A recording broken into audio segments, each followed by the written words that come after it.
Bueno, vamos a empezar entonces, mis amados, el día de hoy con nuestra clase de escuela bíblica, y antes de comenzar vamos a orar al Señor para que Él nos bendiga en este tiempo juntos. Amantísimo Dios, Padre Celestial, te damos gracias por este día. Gracias, Señor, por permitirnos como iglesia congregarnos, Señor, por estos medios para continuar aprendiendo de ti y de tu palabra. Pedimos, Señor, que nos bendigas en esta tarde, que bendiga, Señor, nuestro proceso de aprendizaje, que nos permita, Señor, abrir nuestra mente y nuestro corazón para recibir esta enseñanza de manera que podamos aplicarla a nuestra vida, Señor, y que podamos crecer nuestro entendimiento de ti, en nuestras responsabilidades, Señor, para contigo, y que todo este conocimiento, lejos de envanecernos, Señor, de llevarnos a hablar grandezas, Padre, a mistificar las cosas, Señor, y a menospreciar a otras personas, que nos lleve, Señor, a ser más humildes al conocer nuestra condición, el conocer, Señor, que delante de ti, Padre, no somos nada, Señor, somos como el tamo. Señor, tú eres grande, tú eres poderoso, y que no apartemos nuestra vista, Señor, de la grandeza de tu nombre. En Cristo Jesús te damos gracias. Amén y amén. Bien, mis hermanos, bienvenidos a los que se acaban de conectar. Vamos a continuar donde nos quedamos en la lección pasada. Estamos viendo la parte de los párrafos. Continuamos en cómo leer un libro y estábamos viendo las palabras claves o las frases que debemos buscar en los párrafos a través de la observación.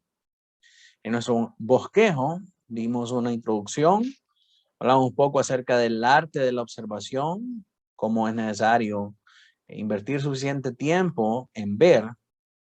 Y luego pasamos a específicamente qué buscar en los párrafos. ¿Sí? Déjenme ver si estamos grabando. Sí, ¿verdad? Bien, entonces aquí estamos ahorita. Vamos a continuar estudiando estas palabras claves en los párrafos. Y cuando comenzamos a definir cada una de ellas, vimos generales y específicas, vimos preguntas y respuestas, vimos el diálogo y vimos las declaraciones de propósito. Esa fue la tarea que tuvimos hace algunas semanas. En esta ocasión, en esta semana, vamos a ver las siguientes palabras claves o los siguientes elementos claves en los párrafos, que son de los numerales 5 al 9. Vamos a ver los medios, vamos a ver las cláusulas condicionales, vamos a ver las acciones y roles de las personas y las acciones y roles de Dios. Luego, los términos que expresan emociones y finalmente los tonos. Así que comencemos lo que son los medios. Medios es cuando se describe una acción, resultado o propósito. Y es importante buscar el medio porque se produce tal acción, resultado o propósito. ¿Cómo se lleva a cabo la acción o el resultado en cuestión? ¿Cómo se consigue el propósito? Leamos, por ejemplo, Romanos 8:13 en su segunda mitad. Dice, pero si por el Espíritu hacéis morir las obras de la carne, viviréis. Entonces aquí vemos que el medio por el que se hacen morir las obras de la carne es el Espíritu. Consideremos otro ejemplo en el Salmo 119, verso 9. ¿Cómo podrá el joven guardar puro su camino? Guardando su palabra. El propósito o la acción deseada es que el joven se mantenga puro en su camino, para que el joven guarde su camino en pureza. ¿Y cuál es el medio? A través de guardar su palabra. Esto significa una vida de acuerdo con la palabra de Dios. No es que va a ir a alzar la palabra en el gabinete. No, es guardar una vida o llevar una vida, vivir una vida de acuerdo a la palabra de Dios. De esa manera, nosotros guardamos su palabra. Segundo lugar, tenemos las cláusulas condicionales. Sí entendimos la parte de los medios, ¿verdad? Los medios son el resultado por el cual se consigue un propósito o una acción. Está muy claro ahí. Luego tenemos las cláusulas condicionales. Otro aspecto importante en la lectura de los párrafos es que podamos identificar estas cláusulas condicionales. Se trata de cláusulas que presentan las condiciones por las que tendrá lugar cierta acción, consecuencia, realidad o resultado. Por regla general, este aspecto condicional vendrá introducido por la conjunción condicional sí. Y en ocasiones, la acción o consecuencia resultante será introducida por la conjunción entonces. Esas dos palabras siempre van a estar ahí en el párrafo y tenemos que ser cuidadosos en poderlas identificar. Ese sí, que es una conjunción condicional con la conjunción entonces. ¿Cómo se mira esto en la práctica? Bien, con frecuencia tal acción o consecuencia no viene marcada por palabras introductorias específicas. Siempre que encontramos una cláusula condicional, es importante que nosotros determinemos cuál es la acción condicional necesaria. Suele ser introducida por la partícula sí. ¿Y cuál es el resultado o consecuencia? Suele ser introducido por la conjunción entonces. Miremos un ejemplo. Primera de Juan 1:6.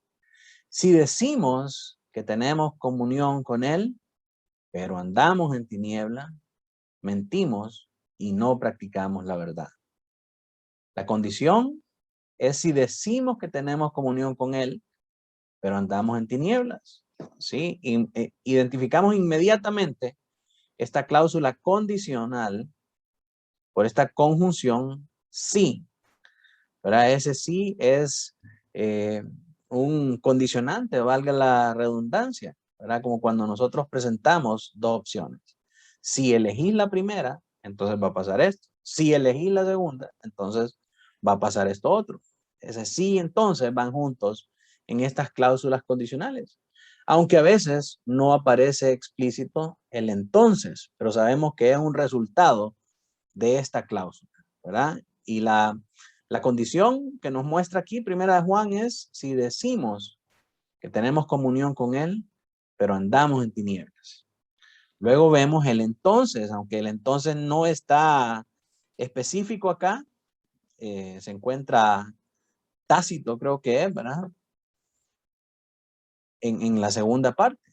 El resultado, la consecuencia, el entonces es que mentimos y no practicamos la verdad.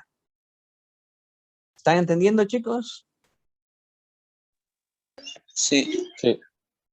Sí, ¿verdad? Entonces siempre esta conjunción sí nos va a presentar la condición y a continuación se nos presenta el resultado. Algunas veces vamos a encontrar el entonces y otras veces va a estar escondido ahí en la oración que estamos leyendo. Luego tenemos las acciones y roles de las personas y las acciones y roles de Dios. En los pasajes bíblicos se alude con frecuencia a las acciones de las personas, también a las acciones de Dios. Debemos identificarlas y marcarlas por separado. Nos hacemos preguntas como, por ejemplo, ¿qué es lo que hace Dios? Y se detalla también si está hablando del Padre, si está hablando del Hijo o si está hablando del Espíritu Santo en el pasaje en mención. A continuación, nos hacemos la pregunta, ¿qué es lo que hacen las personas en este mismo pasaje? Y luego nos preguntamos si hay alguna conexión entre lo que hace Dios y lo que hacen las personas. Tenemos, por ejemplo, Efesios 5, del 1 al 2. Dice, sed pues imitadores de Dios como hijos amados y andad en amor. Así como también Cristo os amó y se dio a sí mismo por nosotros, ofrenda y sacrificio a Dios como fragante aroma. ¿Cuáles son las acciones o roles que desempeñan las personas en este pasaje? Se nos dice que seamos imitadores de Dios, igual que lo son los hijos de Dios. Se nos dice también que vivamos una vida de amor como lo hizo Cristo. ¿Cuál es el papel de Cristo o de Dios en este pasaje? El papel de Cristo fue el de ofrecerse a Dios por nosotros. El de Dios es el de ser objeto de imitación. Asimismo, hemos de poner especial atención cuando se hace referencia a Dios en términos relacionales. Cuando estamos hablando de Dios como Padre, cuando estamos hablando de Dios como marido, cuando estamos hablando de Dios como Rey. Son cosas que tenemos que poner suma atención. Luego tenemos los términos que expresan emociones. Quisiera saber si hay alguna pregunta hasta ahorita o está claro. Todo claro. Claro, facilito. Español 1. Así es. La Biblia no es un libro dedicado a la información técnica y abstracta. Trata más bien de relaciones y principalmente aquellas que se dan entre Dios y las personas. Las emociones desempeñan un importante papel en las relaciones personales. Y esto es algo que frecuentemente se pasa por alto en la interpretación bíblica, principalmente como reformados, ¿verdad? Huyendo del carismatismo, muchas veces nos rehusamos a ver las emociones y a sentir emociones que son válidas en las personas sin caer en excesos o sin irnos a los extremos, ¿verdad? Pero las emociones están ahí y es válido que las sintamos y es válido que podamos verlas en las personas. Al final estamos hablando de seres humanos, no de robots. Como parte de la minuciosa lectura que hemos recomendado en nuestra observación del texto, hemos de poner especial atención en descubrir aquellas palabras y expresiones que tengan matices emocionales. Es decir, palabras que transmitan sentimientos y emociones. También hemos de subrayar especialmente palabras como padre, madre, hija, hijo, y términos por el estilo que por la regla general tienen también connotaciones emocionales subyacentes. Tenemos como ejemplo Gálatas 4 del 12 al 16. Leemos ahí, Henry, si me ayudas a leer. Sí. Os ruego, hermanos, haceos como yo, pues yo también me he hecho como vosotros. Ningún agravio me habéis hecho, pero sabéis que fue por causa de una enfermedad física que os anuncié el evangelio la primera vez. Y lo que para vosotros fue una prueba en mi condición física, no despreciasteis ni rechazasteis, sino que me recibisteis como un ángel de Dios, como a Cristo Jesús mismo. Sigamos, Henry. ¿Dónde está pues aquel sentido de bendición que tuvisteis?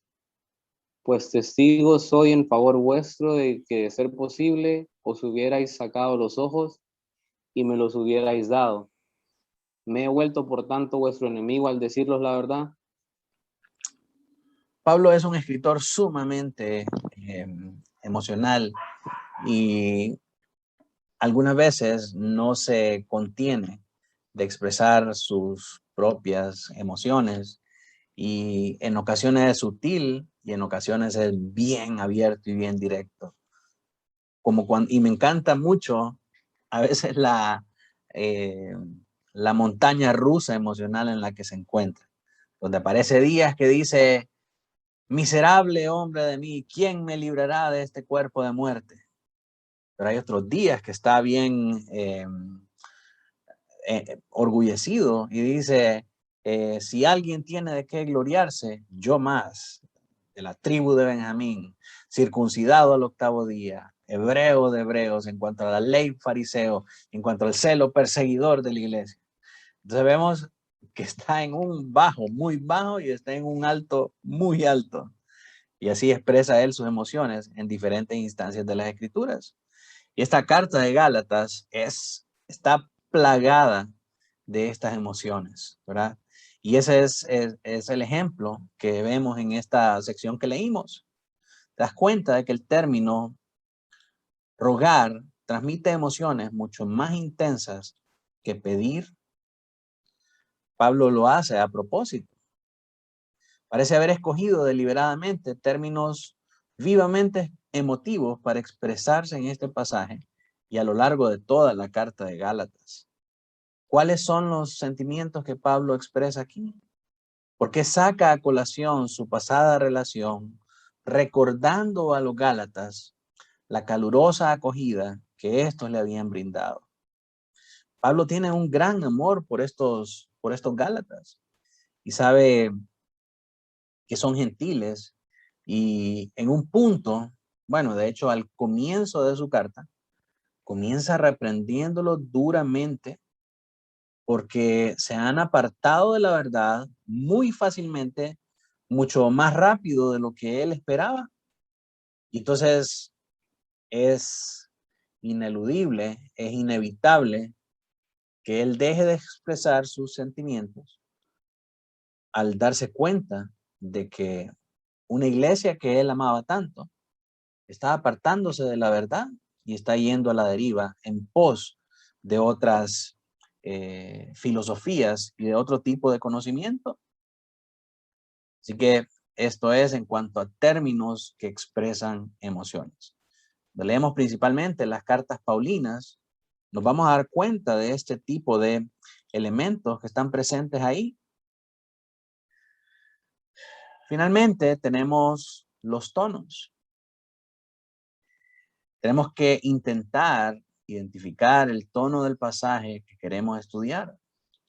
A menudo esto estará estrechamente relacionado con la identificación de los términos con connotaciones emotivas.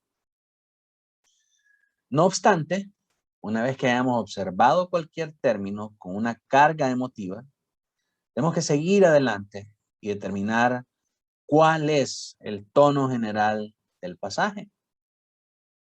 ¿Es un tono de irritación? ¿Es un tono de reprimenda? ¿Es un tono de pesadumbre? ¿O se trata de un tono formal de explicación? Todo eso se puede definir por una lectura amplia del pasaje.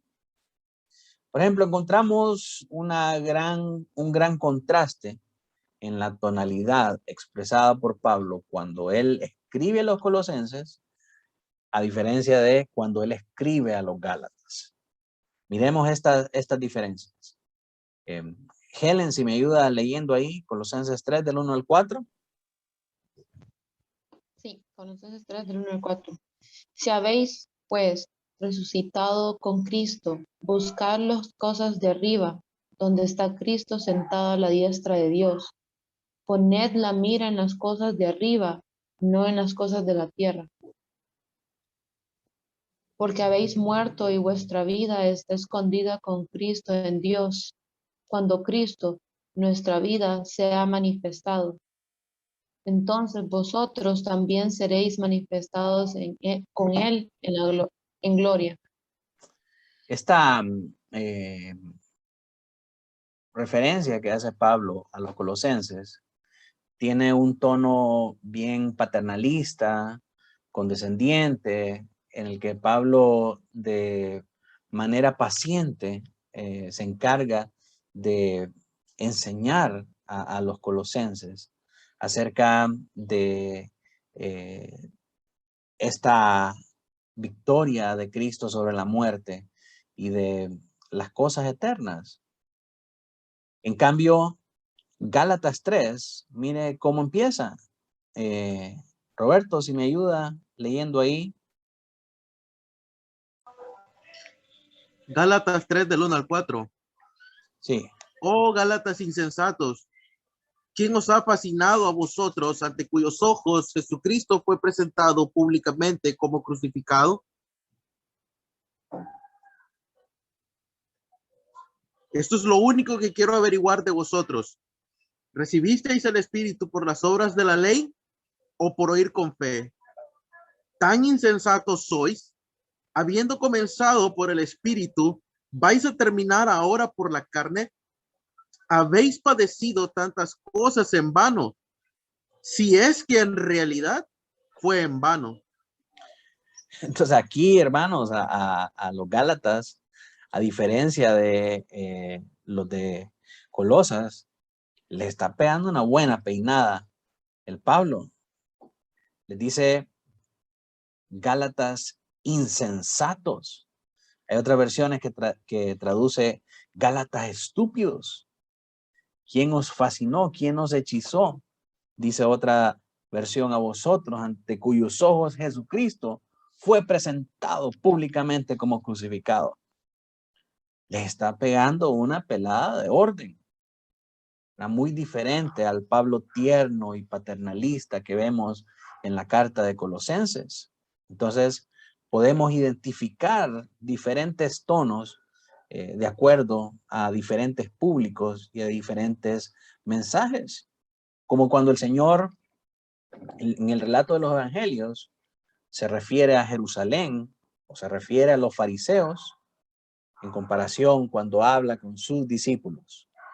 ¿Verdad? Jerusalén le dice, Jerusalén, Jerusalén, ¿cuántas veces quise reunirte como la gallina reúne a los polluelos y no estabas dispuesta? Aquí no me verás más hasta que venga en mi reino y digas, bendito el que viene en nombre del Señor. Pero vemos con la ternura, con la gentileza, con la paciencia, con que habla a los discípulos. Les dice, vosotros sois manada pequeña.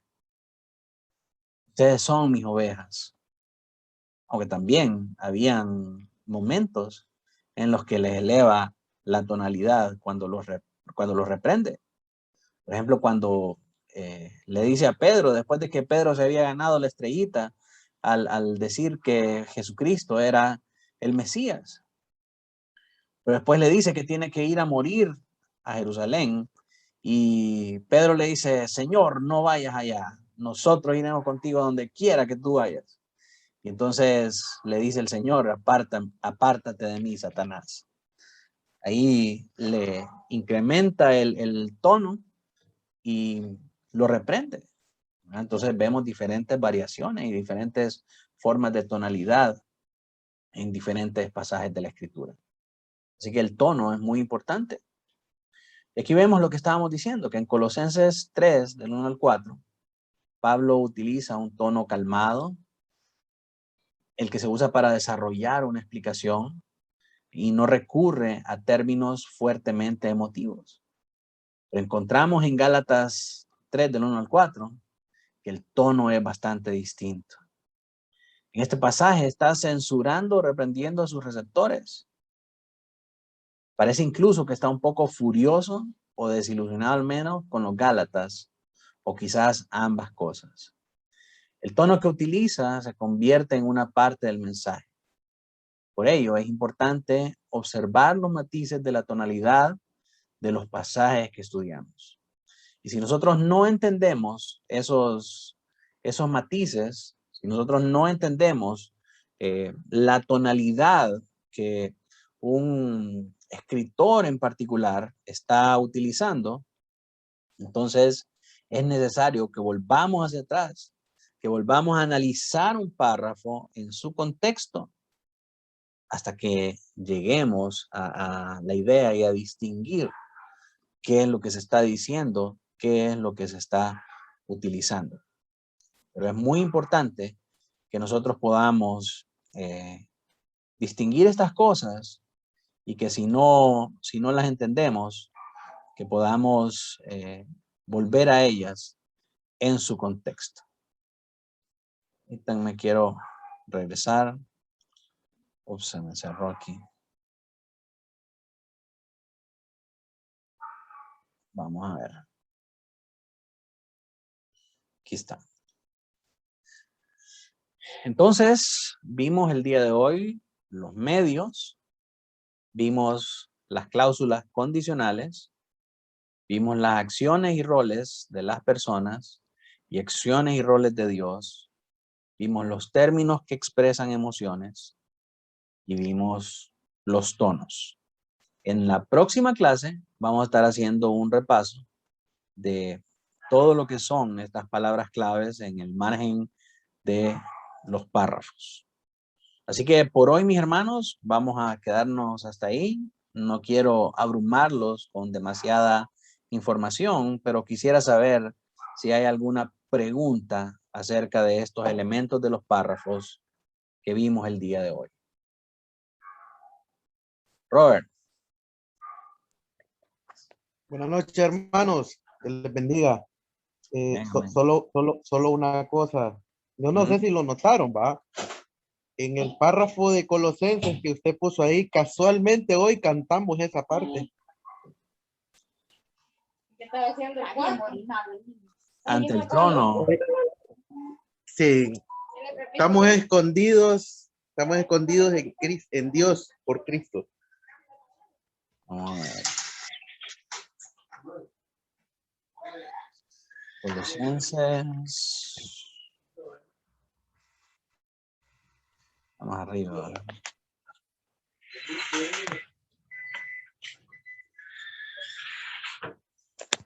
Hoy cantamos esa parte en el culto al Señor. Escucha, no encuentro. Ya el último es. Vamos a leerlo mejor en la Biblia.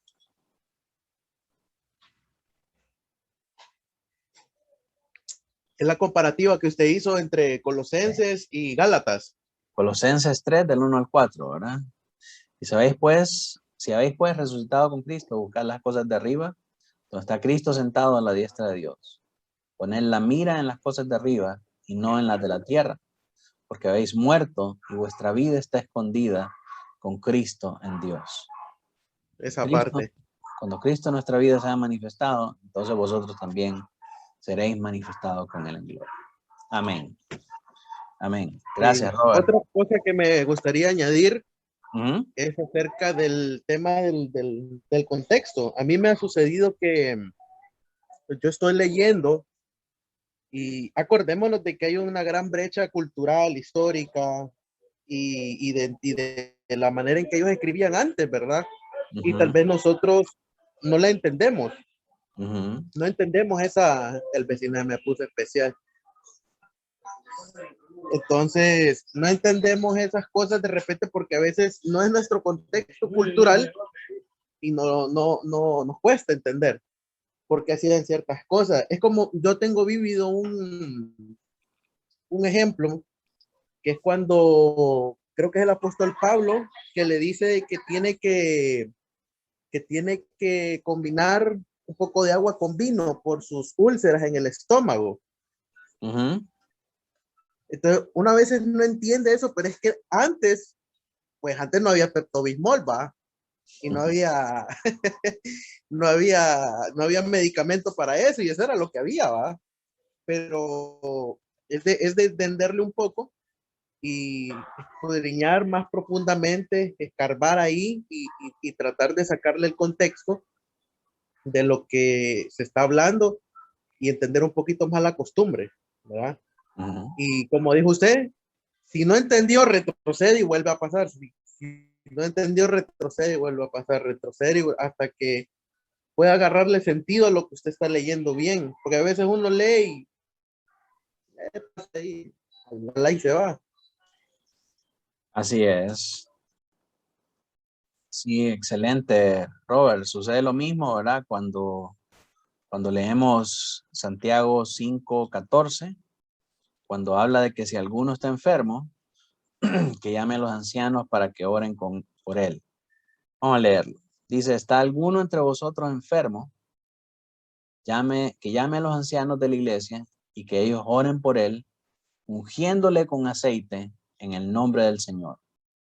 Ahora, esto no presupone una práctica de que a todos los enfermos tenemos que ungirlos con aceite para que sean sanados. ¿Verdad? Lo que se está enseñando ahí es que el aceite era una especie de ungüento de aquel tiempo que se aplicaba a las personas enfermas con el propósito de traer una un bienestar temporal. O cuando alguno tiene gripe y se unta Vicks, se frota con Vicks para sentirse mejor, ¿verdad? Esa era la práctica de usar el aceite. El aceite tiene propiedades antisépticas que ayuda a eliminar las bacterias y cualquier situación del sistema. De hecho, haga el experimento en su casa. Si usted se lava las manos con aceite, y aceite de oliva, ¿verdad? No hay que usar aceite de carro ni aceite de cocinar. Use aceite de oliva y luego vino, mézclelos los dos, se lava las manos y después se la seca y va a sentir un aroma bien dulce y bien fresco. Porque esa combinación de aceite y vino, que eran los dos elementos de mayor abundancia en Medio Oriente, hacen esa propiedad antiséptica de limpiar nuestros cuerpos de cualquier contaminación. Entonces, ese era el uso que se le daba al aceite. No que el aceite tenía una propiedad mística curativa. Robert. Perdón, pastor, que lo interrumpa. También dicen de que se entiende que a veces en esos tiempos el que tenía vasijas de aceite es porque tenía un estatus, ¿verdad? Era que tenía plata, pues el que tenía esas vasijas de aceite es porque tenía dinero. Claro. Las personas que eran pobres no podían costear el aceite. Y de hecho, recuerden ustedes que en la iglesia primitiva se escogen diáconos para poder distribuir entre las personas raciones de alimento. ¿Por qué? Porque todo se llevaba a la iglesia y la iglesia repartía estas donaciones o estos bienes, estos víveres a los que tenían mayor necesidad. Entonces, una persona cualquiera no podría tener aceite en su casa. Y esa era la razón por la que llamaban a los pastores para unirlo con aceite. Porque traían de la ración de la iglesia para aplicarle a esa persona y que esa persona se sintiera bien. Entonces, ese es el contexto de esas prácticas. No es que échenle aceite y el aceite va a hacer mágicamente o espiritualmente que una persona sea sanada, ¿verdad? Hay un contexto cultural detrás de las cosas. Y eso es muy importante considerarlo también. Pastor, buenas tardes. Buenas tardes, hermana. Sí, también cuando estaba hablando ahí del tono en un párrafo, tiene mucho que ver, me parece, no sé si estoy equivocada, la forma en que uno lo lee también. Porque no es lo mismo leer el pasaje uno con un tono así suave y todo eso, cuando en realidad debe ser enérgico. Entonces, si usted lee un pasaje de una forma o de otra, usando el tono de la voz de uno, ¿verdad? Entonces, de repente puede tomar un mejor significado. Entonces, también ayuda mucho el saber leer con la tonalidad correcta que uno le da a las palabras, ¿verdad? No sé si me explico. Sí, correcto. Es como que si lo lee enojado o que lo lee alegre, ¿verdad? Eso le va a ayudar a tener una mejor comprensión de las palabras. Pero en realidad, no sé si a eso se refiere. Sí, es que a veces, vaya, por ejemplo, uno que es padre, si al hijo le dice las cosas, vaya, hijo, es que usted debe de obedecer porque esto es lo que Dios nos manda, pero se lo lleva con esa tonalidad de voz así suave. Pero si usted le habla enérgicamente, usted ya demuestra una autoridad y todo, entonces como que toma otro matiz, aunque sean las mismas frases. Claro, claro. Sí, esos matices nos lo da la misma escritura, ¿verdad? Porque, por ejemplo, volviendo a los dos, las dos escrituras de Colosenses y de Gálatas, vemos que a los colosenses los trata de una manera, pero a los Gálatas de una vez sale con insensatos. Gálatas insensatos, ¿verdad? Desde ahí ya nosotros podemos leer que es un regaño. Ya de ahí podemos saber nosotros que es una frase que está destinada a corregir a estos Gálatas, ¿verdad? En cambio, no vemos que usa esas palabras enérgicas, como dice usted, en Colosenses. Es mucho más amoroso y más paternalista. Entonces, mi primer pastor decía, el tono da la música. Es decir, que las palabras que se usan son las que nos van a decir a nosotros el tipo de tonalidad que se le va a dar a una frase o a la lectura particular de un pasaje. Por ejemplo, yo no me imagino a Jesús diciendo con un tono amoroso, expresándose acerca de los fariseos, cuando les dice generación de víboras, o cuando le dice a Herodes, díganle a esa zorra que no le es lícito tener la mujer de su hermano. ¿Verdad? No lo imagino que lo está diciendo con un tono amoroso, sino que lo está diciendo en un tono enérgico y enojado. O cuando les dice generación de víboras a los fariseos. Cuando saca a los mercaderes del templo. Vosotros habéis convertido la casa de mi padre en cueva de ladrones. No creo que se lo vaya a decir amorosamente. Jesús estaba irritado. O sea, él usa frases enérgicas. Cabal, Roberto dice ahí, Jesús a Pedro, apártate de mí, Satanás. No le dice con amor. Entonces siempre las palabras nos van a dar a nosotros ahí la tonalidad que se está usando en cada frase que nosotros leemos. No sé si está claro. Sí, amén. Entonces, por esa razón no usamos aceite, hermanos, cuando oramos por los enfermos. No sé si hay alguna otra pregunta, hermanos.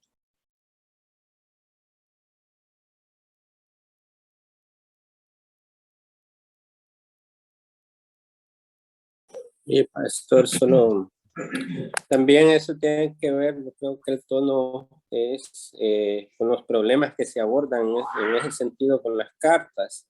Gálatas es muy diferente a la de Colosenses, porque el telón de fondo de Gálatas es que debe de abordar algo muy peligroso que se estaba introduciendo a la iglesia, el volver a las obras de las prácticas judías que estaban obligando a judaizarse a los gentiles. Entonces, el tono es como al confrontar la falsa doctrina dentro de la iglesia, no es un tono suave, ¿verdad? Porque son falsos maestros que la intención es pervertir el evangelio, introducir, causar división, y el tono es elevado en el sentido de está en juego la palabra santa de Dios, la grey de Dios, y en ese sentido el tono es más fuerte, ¿verdad? A veces la gente dice, ¿por qué pierdes o por qué peleas? Lo ven en ese sentido, ¿por qué peleas con otros, entre comillas, hombres de Dios, y de repente porque enseñan mala doctrina, ¿verdad?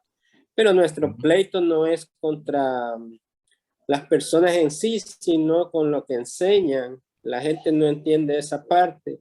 Entonces dice, hay que amarnos, hay que tolerarnos y todo eso, pero ahí la Biblia es clara, ¿verdad? De que se debe alzar la voz en contra de eso, no en las personas en sí, sino en lo que enseñan. Sí, sí, amén. En todo momento condenamos la enseñanza, ¿verdad? No nos ponemos a insultar a las personas, ¿verdad? Y eso es lo que ocurre también muchas veces, que nosotros estamos condenando una enseñanza y ellos terminan insultándonos a nosotros, porque no pueden defender lo que ellos creen de forma tan vehemente. Y excelente aportación, hermano Noé. El tema del libro muchas veces tiene que ver mucho con la tonalidad que se usa. Por ejemplo, tenemos cantares. No vamos a leer cantares con un tono de regaño, ¿verdad? Con un tono de reprensión, porque el tema del libro no es una exhortación como es con Gálatas. Entonces siempre basarse en el tema es muy importante para saber el tipo de tono que se va a utilizar. ¿Y dónde encuentro yo el tema, pastor, de un libro o de una carta? Bueno, algunas Biblias de estudio, para eso necesito una Biblia de estudio. Las Biblias de estudio, al principio, hacen un resumen acerca del libro, le presentan una temática de la que se trata, le presentan algunos elementos históricos, su autor, el año y muchos otros datos interesantes acerca del libro para saber con qué estamos tratando. Y por eso es muy importante que podamos leer también estas introducciones, que nos hablan bastante acerca del contenido de un libro, de una carta, y para que de esa manera podamos tener una noción más amplia de qué es lo que estamos leyendo cuando leemos. Todo eso que dijo el hermano Noé acerca de los Gálatas se puede encontrar en la introducción de una carta. Entonces es muy importante que no pasemos por alto esa parte, ¿verdad? Excelente, mi hermano Noé, muchas gracias. Quiero compartirles acerca de lo que estábamos viendo, de las raciones que daba la iglesia a las personas necesitadas. En Hechos 6, que es la elección de los 7 diáconos, primeros diáconos de la iglesia. Leemos ahí que dice, pero en aquellos días, al multiplicarse el número de los discípulos, surgió una queja de parte de los judíos helenistas en contra de los judíos nativos, porque sus viudas eran desatendidas en la distribución diaria de alimentos. Mire bien aquí, distribución diaria de alimentos. Había una distribución diaria de alimentos que hacía la iglesia.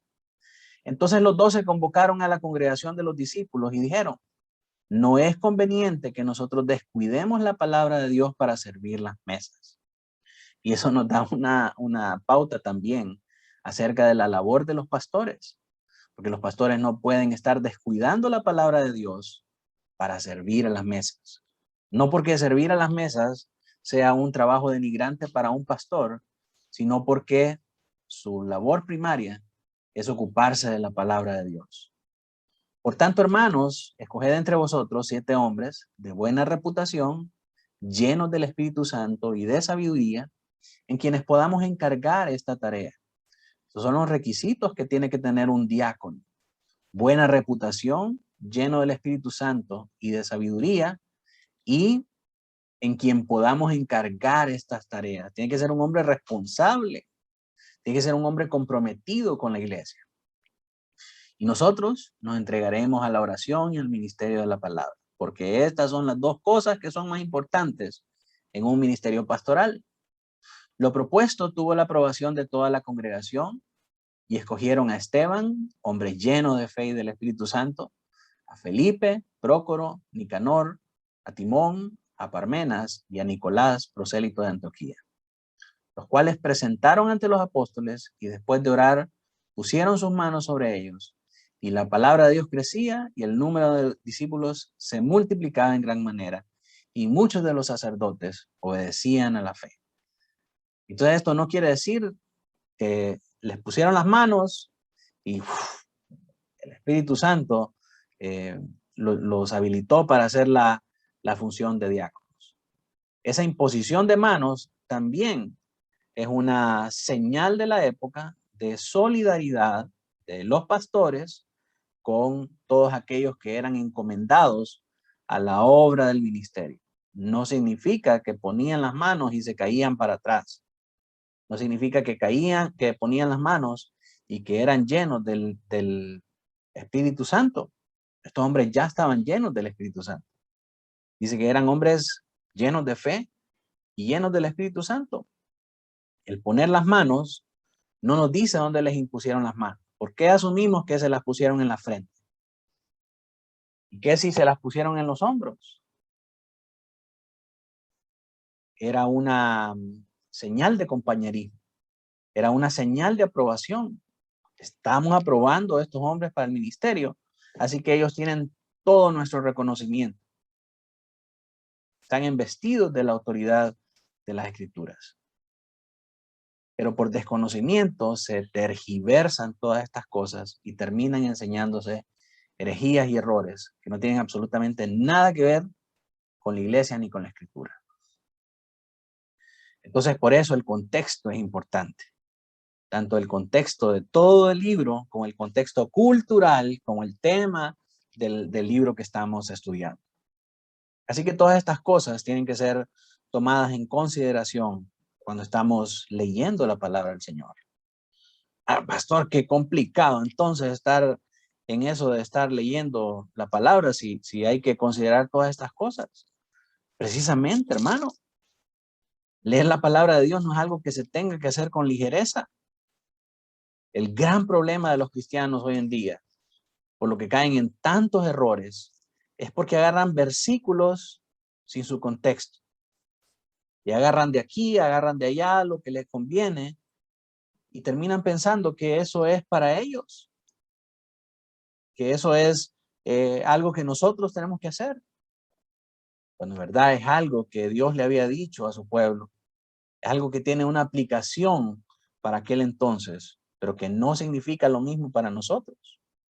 Recuerden, tenemos que interpretar los versículos a la luz de lo que pasó en aquel entonces, no a la luz de lo que nosotros estamos viviendo hoy día. Y es el gran problema también con el libro de Apocalipsis. Leemos acerca de langostas grandísimas y de proporciones apocalípticas y pensamos en helicópteros Chinook de los Estados Unidos. Porque estamos interpretando Apocalipsis a la luz de la modernidad. Cuando los apóstoles, cuando los discípulos leían estas palabras, ellos lo relacionaban con lo que ellos conocían del Antiguo Testamento.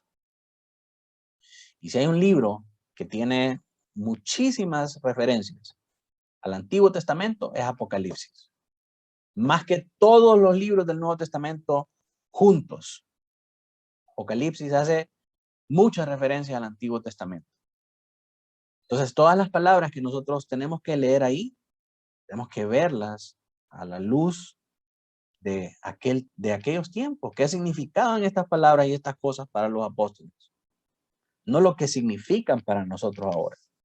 Cuando nosotros hacemos eso, terminamos dando una interpretación alocada que no tiene absolutamente nada que ver con el texto. Así que mis hermanos, esa es nuestra clase para hoy. No sé si hay alguna otra pregunta.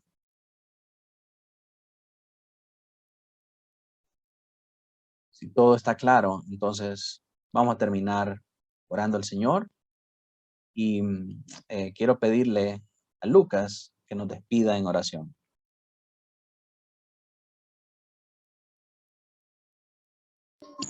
Okay. Oremos. Gracias, Padre, por ese día. Gracias porque nos has permitido poder reunirnos un día más, porque nos has dado la oportunidad de poder aprender más sobre ti, sobre tu palabra que es viva, que es verdadera. Padre, te pedimos que eso que aprendimos, que lo apliquemos en nuestras vidas, que no solo seamos unos oidores que son olvidadizos, sino que recuerdan cada día y creen en ti, ponen su fe en ti. Te pido por las personas que están allá afuera, que tienen problemas. Te pido que puedas protegerlas, que cuides sus vidas y si es tu voluntad que puedas tocar sus corazones, que los ablandes y que puedan creer en ti. Padre, gracias por ese hermoso tiempo en familia. En el nombre de Cristo Jesús oramos. Amén y amén.